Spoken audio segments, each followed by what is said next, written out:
Hello అండి. టిఫిన్స్లోకి చాలా టేస్టీగా ఉండే టమాటా చట్నీ ఎలా ప్రిపేర్ చేయాలో చూద్దాం.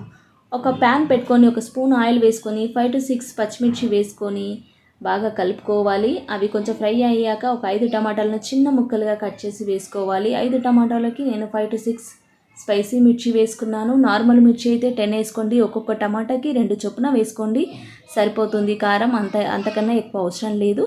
దానికి రుచికి సరిపడా సాల్ట్ అంటే ఒక స్పూన్ వేసుకోవచ్చు, సరిపోతుంది. కలిపేసుకొని క్యాప్ పెట్టేసుకొని ఒక 2 minutes కుక్ చేసుకోవాలి.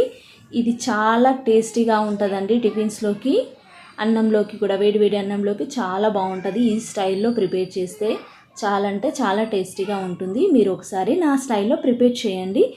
ఇప్పుడు చూసారా, వాటర్ మొత్తం పక్కన వచ్చినట్టుగా కనిపిస్తుంది కదా. వాటర్ ఇంకిపోయేంత వరకు మీడియం ఫ్లేమ్లో పెట్టుకొని కలుపుకుంటూ ఉండాలి. కలపకుండా ఉంటే వాటి వదిలేస్తే మాడిపోతుంది. సో కలుపుకుంటూనే ఉండాలి. దీన్ని ఒక మిక్సీ జార్లోకి తీసుకొని అది చల్లారేంత వరకు మనం పక్కన పెట్టేసుకోవాలి. చల్లారిన తర్వాతనే మిక్సీ పట్టుకోండి.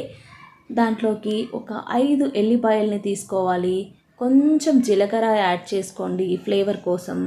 అలాగే హాఫ్ స్పూన్ లేదా 1 స్పూన్ నువ్వులు వేసుకుంటే టేస్ట్ చాలా బాగా పెరుగుతుంది, హెల్త్కి కూడా మంచిది. కొత్తిమీర వేసేసుకొని మిక్స్ పట్టుకోండి.